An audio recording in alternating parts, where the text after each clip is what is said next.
Good morning, good afternoon, good evening, folks. Michael Zuber, one rental at a time, back with a good friend of the channel and content creator for the amazing course, How to Get Started One Rental at a Time, Dion from Dion Talk. How you doing, buddy? Howdy, I'm doing great. I'm ready for round 3. This is actually one of my favorite subjects that you have videos on. Awesome. This is something I'm really starting to push. You just never know which of my experts will click with a viewer. You never know how my brain works because sometimes I'll say it differently. Who knows? But I think there is one and only one financial metric that most, if not all, Americans should worry about. I believe we are living in a world of financial stress. It is unfortunately going to get worse before it gets better. I believe we are in stagflation heading to a recession. We are probably in a bear market that's going to have some gnarly teeth. All of that said, I think there's one metric that we should focus on and nobody talks about it. So I'll let you, because you know where I'm going with this, so I'll let you say a few words. So this is my favorite metric because it's the only one I knew. There you go. When I started making YouTube videos, I was talking about how to increase what you make, decrease what you spend, save and invest the difference. And that difference, that disposable income, that money that most people don't even realize is there. They think I'm going to buy something and it has a dollar value, and I take that dollar value out of my total income. Yes. Instead of the money that's left after my burn rate or my fixed expenses is disposable. So I've known what I needed for cash flow to survive. I've known what was disposable income. I knew when money that was coming in that could be added to the savings rate. I didn't know what my net worth was. I didn't know what my gross value of my assets were until I went to make a video. Or recently, most of my loans are done through banks or Fairway Mortgage, where I submit tax returns, pay stubs, bank statements, that kind of thing. But I connected with Convoy that you had on your channel. Yeah. And I was filling out a personal financial statement, and I was looking at this. There's so much data in there that don't matter to me. It doesn't matter to me. I was looking, oh, there's a net worth in there. And I was thinking for a second, I would date me. I didn't know what that number was until I had to make that chart for someone else. Yeah. But I've always known what my disposable income is. And this is something I didn't know, that I didn't quantify it with that term until you started using it. So I'm hoping that more people look at it that way. And one of the best examples is when you talk about a family buying their kid a gaming system. Yeah. How many hours of mom and dad's life are we trading for, of that actual disposable income to get this $500 item? Yeah. So let's walk through that, because I think that often brings it home, right? So one of the items in the Get Your Money Right course, $99, is basically that idea. I think everybody, if I were to ask people watching this what your income is, most of you would spit it out. 50 grand, 70 grand, 100 grand, whatever it is. Most of you could also probably tell me what your take-home pay is, which calculates as your net income. Most of you. That's where it starts to break down. Almost none of you can tell me what your disposable income is. So let's go through it quickly. In the course, there's a big spreadsheet that you go through. So let's say you make 5 grand a week, a month, whatever it is. Let's say it's a month. You lose for easy math, you lose $1,000 to taxes, 401k, insurance, all of that. You got 4 grand left. That's your net. Then housing, either a mortgage or rent, food, entertainment, clothing, cell phones, gas, this, that, other. And let's say at the end of the day, you have $300 left. Okay. Now, so you've worked, I'm going to do the real math now. So at the end of the month, you have $300. Whoop, sorry. I got to type in my password correctly because I want to get to my calculator. So in a month, how many hours do you work in a month? 160, right? Sure. 40 times 4, right? So 160. Right. Matt's the math guy. Yeah, Matt's the math. So in that example, you had $300 of disposable income and you work 160 hours. So in reality, folks, you make $1.88 an hour. That's what I want you, because that's the dollar that you haven't already committed. Every other dollar is already spoken for. You are working 40 hours for 40 years, and you have $1.88. That's broken. That's wrong. This is why my family in the 70s was struggling. because that's what they had left over. It was razor's edge. It was that scary. So now, if you want to go buy your kid a $500 item and you make $1.88 discretionary, oh, this is going to be bad. That's 266 hours you have to work, or almost 7 weeks. Are you willing to exchange 7 weeks of work for that $500 item? This is what we're talking about. You need to understand your disposable income, and then you need to get on your ass and increase it.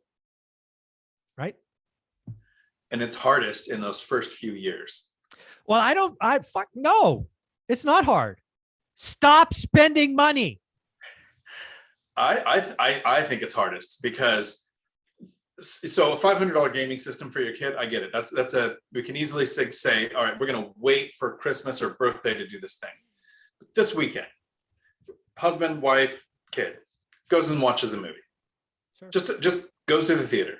Mm-hmm. Popcorn and drinks are $30, $10 a ticket, depending on where you're at. So we're at $60 to go watch a movie. Mm-hmm. You're just going to watch a movie and you lost 25 hours of your income. Yeah. That's why it's hard. When we look at the person just starting out.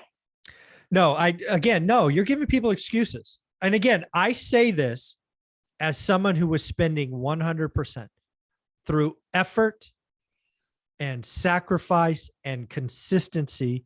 We took it slowly from spending 100, like having zero left, to ultimately being at 40 or 50%. It didn't happen overnight. It was constant review, needs versus wants, constant communication, crying sessions because we couldn't do this or that, stressful situations because we wanted our daughter to not suffer. It was hard. Choose your freaking hard. The easiest thing to do is to stop spending. Instead of going to the movies for 2.5 hours, go to the park and play with kites or balls or climb a tree or go volunteer or get a second job or something.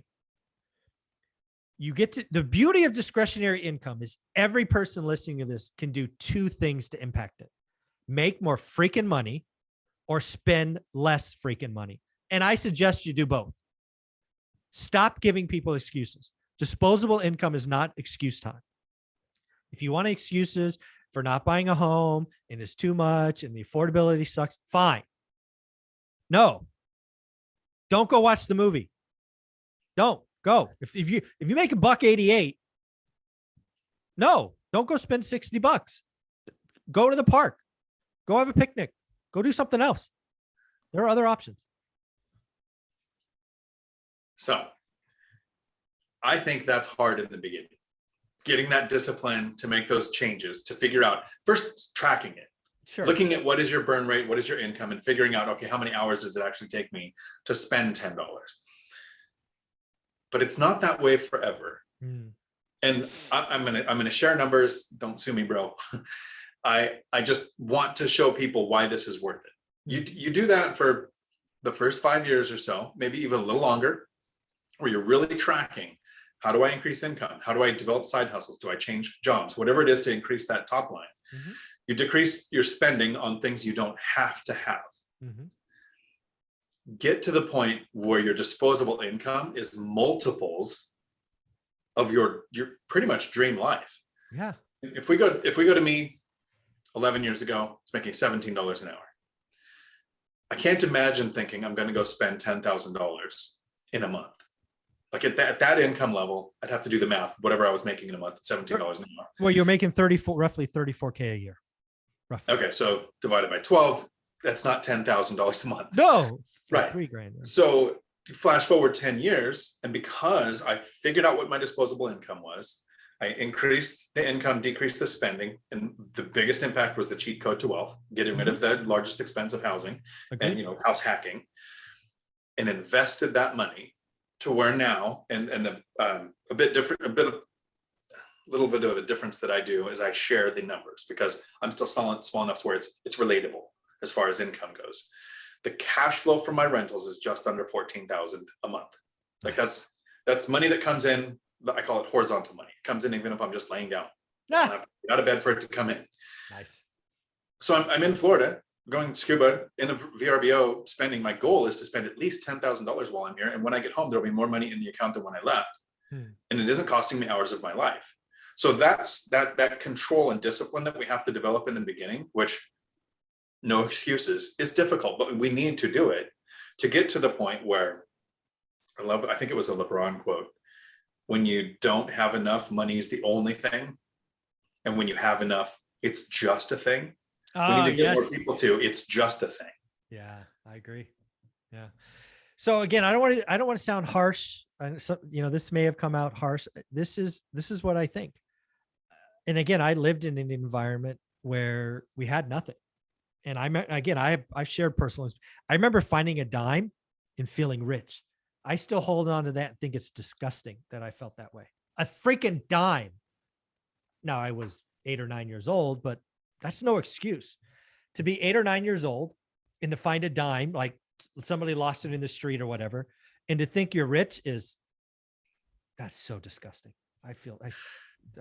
It's funny that you say it, because I had a similar experience with money at the same age. I think I was 8. My dad and my brother had left. So it was just me and my mom and my one brother. And we were living in an unconnected mobile home behind a friend's house. Like, there was no plumbing or electric. We had a cord coming in the window. And I had acquired $2.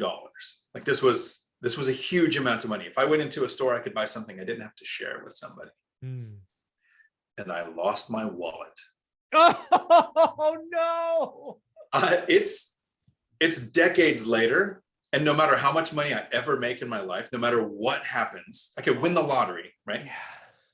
I'll always be $2 short.